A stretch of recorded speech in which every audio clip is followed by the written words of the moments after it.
The 2016 Pirelli World Challenge GTS Series enters its final 3 rounds at a road racing gym just west of Salt Lake City, Utah.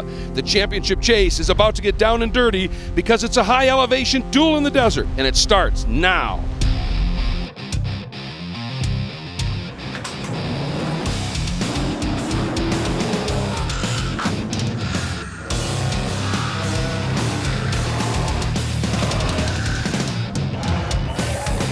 As usual, this is a double-header weekend, so we've already had round 14 of the championship. We want to go back and have a look at it with our Kia Rewind. And as the field came up for the start, Cal, a ridiculously close grid. Well, the top 4 separated by a mere 900ths of a second. And as that flag flew, everybody fanned out. Scott Heckert from pole led them away. The top 7 were covered by less than 0.3 of a second. It showed at the start 5 abreast down this front straight, and a big move by Dullahite and Barkey to the inside, Cal, but Heckert controlled it beautifully. Watch this, Anthony Mantella goes to the outside as well and makes it stick. He moves up to the 3rd position immediately.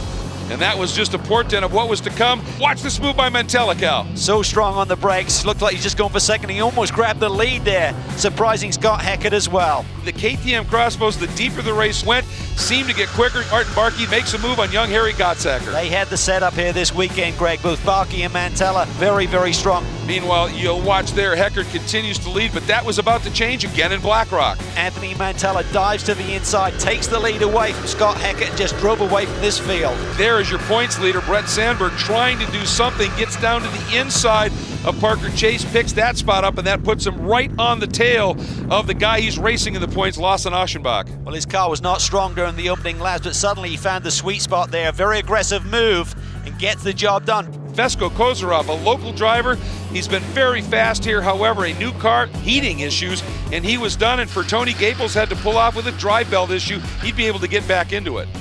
Well, that caused the yellow, and that tightened everything back up, so Mantella leads them back to green. But watch this, he stacks everyone up. Almost contact there between the top 4, and then they accelerate to the green. And that really killed Scott Heckert's momentum in that red Sin R1. Mantella up front. You can see Heckert right there, had to give everything, but Sandberg up into 3rd. Turn into turn 3. Harry just gets alongside, giving him the preferred line into Blackrock. Now comes our championship leader. Brett Sandberg goes to the inside, but Mantella fights him hard. He goes around the outside of the hairpin and manages to hang on to that 2nd spot. Huge move here by Mantella, saying it's over. It's a power move. He dives to the inside, leaves him braking incredibly late, but look how the grip is in that car. Just holds his line and takes off. Lawson Aschenbach is fading in this field as we see contact between he and Martin Barkey. Barkey's day would be done. Got in some marbles, and the car ended up skating under braking and got right into the back of Aschenbach. And then Nate Stacey, who had a great run going, Cal, his day was done. Diff problem, spun a rear axle. Shame for that guy. He's been very strong in the points, and then it's happening everywhere. Harry Gottsacker is off the road.